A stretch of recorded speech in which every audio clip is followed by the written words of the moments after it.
ஒரு புது யுகம் பிறந்திருக்கிறது, ஒரு மாற்றம் பிறந்திருக்கிறது. மக்களுக்கு ஏற்றம் தருகிற ஒரு நல்லரசு அமைந்திருக்கிறது என்கிற நம்பிக்கையின் வெளிப்பாடு அன்றாடம் இன்றைக்கு மக்கள் மத்தியிலே நிரம்பி வருவதை நாம் காண்கின்றோம். ஏனென்றால் செல்லும் இடமெல்லாம் அது வெல்லும் இடம்தான், நான் செல்லுகிற இடமெல்லாம் வெல்லும் இடம்தான் என்பதை தேர்தல் களத்தில் நிரூபித்து காட்டினார் நம்முடைய முதலமைச்சர். வெல்வார் வீழ்த்துவார் இல்லாத ஒரு மாபெரும் சக்தியாக இன்றைக்கு தமிழ்நாட்டில் அவர் வளர்ந்து கொண்டிருக்கிறார்கள். வியப்பால் விழிகளை உயர்த்தி இந்திய திருநாடே இவரா இவரா இப்படி என்று போற்றி பாராட்டுகிற சூழ்நிலை எல்லாம் இன்றைக்கு தமிழ்நாட்டில் உருவாகி கொண்டிருக்கிறது.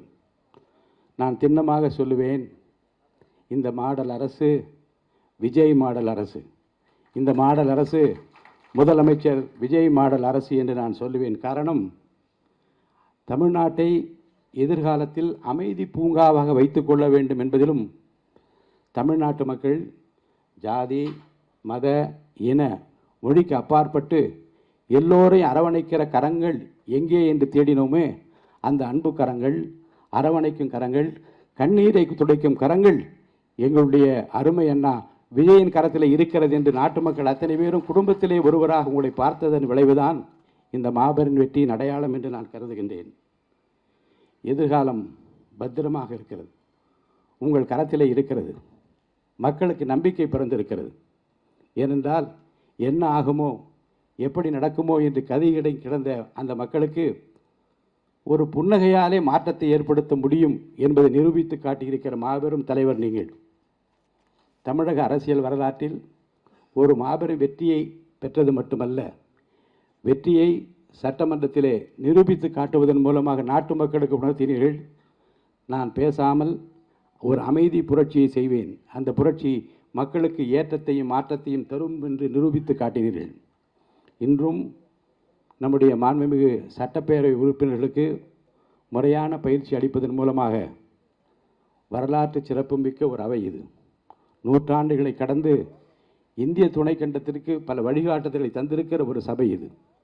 இந்த சபையின் மூலமாக நிறைவேற்றப்பட்ட தீர்மானங்களும் சட்டங்களும் இந்திய துணைக்கண்டத்தினுடைய பல சட்டசபைகளுக்கு முன்மாதிரியாக இருந்திருக்கிறது. இந்திய துணைக்கண்டம் வியந்து போற்றி பாராட்டி கொண்டிருக்கிற பல திட்டங்களை இந்த தமிழகம் தந்திருக்கிறது. அந்த வரலாற்றை விரல் நுனியிலே வைத்திருக்கிறவர் நீங்கள். அதிகமாக பேச மாட்டீர்கள், ஆனால் செவிமடுத்து சொல்ல வந்தவர்கள் யார் என்பதையும் செய்ய வேண்டிய பணி என்பதையும் இறைவன் அருளால் உடனே செய்து முடிக்கிற ஆற்றல் உங்களிடம் மட்டும்தான் இருக்கிறது என்பதை தமிழ்நாட்டு மக்கள் இந்த 40 நாட்களிலே உணர்ந்திருப்பார்கள்.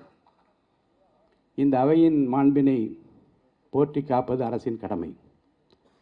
எதிர்க்கட்சிகளுக்கு அந்த கடமை பெரிதாக இருக்கிறது.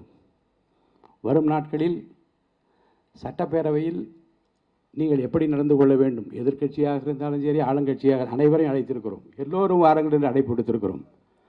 ஏற்கனவே இருந்தவர்களுக்கும் அது தேவை, புதிதாக வந்தவர்களுக்கும் அது தேவை. அந்த தேவை உணர்ந்துதான் 2 நாட்களும் இந்த சிறப்பு பயிற்சி முகாமை மாண்புமிகு முதல்வர் தன்னுடைய திருக்கரத்தாலே குத்துவிளக்கேற்றி துவக்கி வைத்திருக்கிறார்கள்.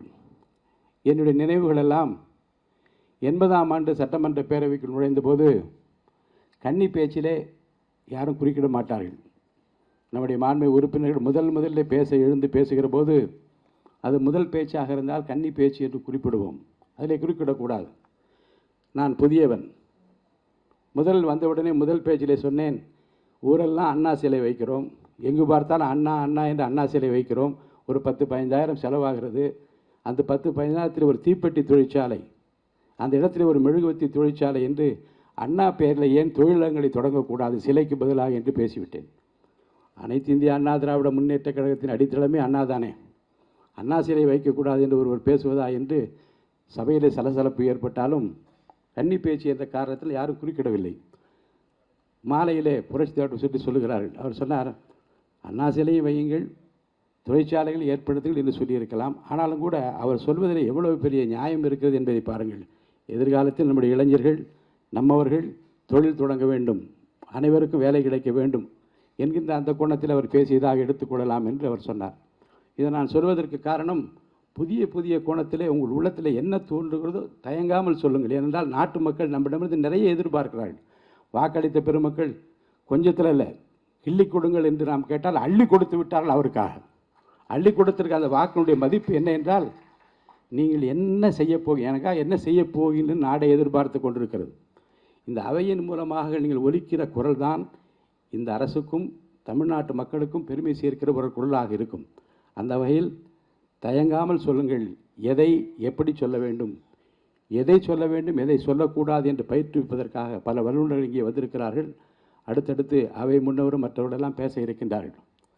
இன்னொரு குறிப்பை நான் சொல்லுவது பொருத்தம் என்று கருதுகின்றேன். சட்டப்பேரவையில் சபாநாயகர் ஆசனத்தில் போய் உட்கார்ந்து ஆர்ப்பாட்டம் செய்தவர்களும் இருக்கிறார்கள். சபையை நடத்த விடாமல் பல்வேறு காலகட்டங்களிலே சிரமம் கொடுத்தவர்களும் சிக்கலை ஏற்படுத்தியவர்களும் இருக்கின்றார்கள். அந்த வரலாற்றையெல்லாம் நீங்கள் நூலகத்தில் சென்று படிக்க வேண்டும் என்று கேட்டுக்கொள்கிறேன். பழைய வரலாற்றை இன்றைக்கி புரட்டி பார்க்க வேண்டும். நூலகங்களுக்கு செல்லுகிற பழக்கத்தை மாண்புமிகு உறுப்பினர்கள் ஏற்படுத்தி கொள்ள வேண்டும். ஏனென்றால் முன்னாலே அண்ணா என்ன பேசினார், பெருந்தலைவர் காமராஜர் என்ன பேசினார், பெருந்தலைவர் கக்கன் என்ன பேசினார், கம்யூனிஸ்ட் தலைவர்கள் என்ன பேசினார்கள் என்ற அந்த குறிப்பையெல்லாம் நூலகத்தில் சென்று நீங்கள் படிக்க வேண்டும். அப்படி படிப்பதன் மூலமாக கண்ணியமாக கௌரவமாக நாட்டு மக்கள் விரும்புகிற உரையை நீங்கள் தயார் செய்து கொள்ள முடியும். சட்டமன்றத்தில் நடக்கிற சில நிகழ்வுகள் வெளியிலே மக்கள் பார்க்கின்றால் என்பது மட்டுமல்ல, ஆட்சி மாற்றத்திற்கு கூட அது வழிவகுத்து விடும் என்பது 2 உதாரணத்தை சொல்லி நான் முடித்துவிட விரும்புகின்றேன். உங்களுக்கெல்லாம் நினைவிருக்கும் 72ஆம் ஆண்டு அனைத்து இந்திய அண்ணா திராவிட முன்னேற்ற கழகம் துவங்கப்பட்ட போது புரட்சித் தலைவர் எம்ஜிஆருக்கு எதிராக சட்டமன்றத்தில் என்ன நடந்தது என்பதையும் அந்த வரலாற்று சிறப்புமிக்க நினைவிலே கொள்ளத்தக்க விரும்பத்தகாத அந்த நிகழ்வுகளிலே புரட்சித் தலைவர் எம்ஜிஆரை பற்றி மக்கள் மத்தியிலே அந்த கொண்டிருந்த அந்த அபிப்பிராயம், அந்த ஒப்பீனியன் எப்படியெல்லாம் மாற்றப்பட்டு இவர்தான் வர வேண்டும் என்று முடிவெடுப்பதற்கு சட்டசபை சம்பவங்களே காரணமாக அமைந்தது என்பதை நாட்டு மக்கள் அறிவார்கள்.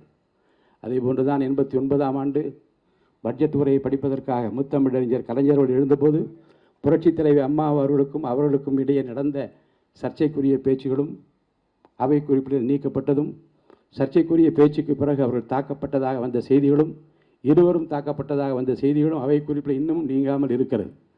அந்த நிகழ்வுக்கு பிறகு தமிழ்நாட்டு அரசியலில் என்ன நடந்தது என்பதை உன்னித்து பாருங்கள். ஒரு நிகழ்வு, ஒரு சம்பவம் ஒரு மிகப்பெரிய மாற்றத்தை ஒரு கட்சிக்கு எதிராக திருப்பியதையும், ஒரு கட்சி ஆட்சிக்கு வருவதற்கு துணை புரிந்ததையும் அந்த சட்டமன்ற ஒரு நிகழ்ச்சி தான் ஏற்படுத்தியது என்பதை நான் நினைவில் வைத்திருக்கிறேன். அதே போன்று தான் பின்னாளிலே பல எதிர்க்கட்சிகள் தாங்கள் ஆற்ற வேண்டிய பணிகளை விடுத்துவிட்டு வேறு கோணங்களிலே தங்கள் திசை திருப்பி கொண்ட காரணத்தினாலே அந்த கட்சிகளுக்கு பொதுமக்கள் மத்தியில் ஏற்பட்ட இழப்புகளுக்கும் கூட இந்த சட்டமன்ற பேரவையுடைய நடவடிக்கைகள் காரணமாக இருந்தது என்பதையும் நான் அறிந்திருக்கிறேன். உங்களை பொறுத்த வரைக்கும் சார்ந்திருப்பது அனைத்து கட்சிகளை சேர்ந்தவர்கள் அழைத்திருக்கிறோம், எல்லோரும் வந்திருப்பீர்கள் என்று நான் நம்புகின்றேன். உங்கள் கட்சியினுடைய கொள்கை கோட்பாடு நிலைநிறுத்தப்பட வேண்டும் என்றால், அரசு கொண்டிருக்கிற கொள்கைகள் திட்டங்கள் நிறைவேற வேண்டும் என்றால், சபையினுடைய கண்ணியத்தையும் கௌரவத்தையும் காப்பாற்ற வேண்டிய மிகப்பெரிய பொறுப்பும் கடமையும் உங்களுக்குத்தான் இருக்கிறது. உங்களைத்தான் இந்த நாடு எதிர்பார்க்கிறது. இந்த நாடு நிறைவேற்றுகிற இந்த அவை நிறைவேற்றுகிற சட்டங்கள் தான் எதிர்காலத்தை தீர்மானிக்கப் போகிறது. நம்மை பொறுத்த வரைக்கும் நாம் நம்முடைய முதல்வர் கையிலே பத்திரமாக இருக்கிறோம். நம்மை பொறுத்த வரைக்கும் இந்த அவையை நாட்டை அவர்கள் கையிலே இறைவன் ஒப்படைத்திருக்கிறார். நாம் பத்திரமாக இருக்கின்றோம். அமைதி பூங்காவாக தமிழ்நாட்டை பார்த்து கொள்கிற பொறுப்பில் அவர் இருக்கிறார். அவர் எப்போதும் சொல்வார், கான்ஃபிடென்ட்டாக இருங்கள் என்று சொல்வார்கள். நாம் கான்ஃபிடென்ட்டாக இருக்கிறோம் என்றால் அதற்கு காரணம் அவர் தந்திருக்கிற அந்த புன்னையோடு சொல்லியிருக்கிற வார்த்தைகள் தான் என்று சொல்லி அவரை நான் வருக வருக வருக என்று வரவேற்கின்றேன். வழிகாட்டுங்கள். உங்கள் வழி இந்த அவை நடப்பதற்கு, நாட்டு மக்களுக்கு நல்லது செய்வதற்கு இந்த அவை உறுப்பினர்கள் அத்தனை பேரும் காத்திருக்கிறோம் என்று சொல்லி அவரை வரவேற்று மாண்புமிகு அமைச்சர் பெருமக்களையும், முன்னவரையும், துணைத் தலைவரையும், கொறடாவையும் மற்றும் அனைத்து மாண்புமிகு உறுப்பினர்களையும் வருக வருக என்று சிரம் தாழ்த்தி வரவேற்று அமைகின்றேன். நன்றி, வணக்கம்.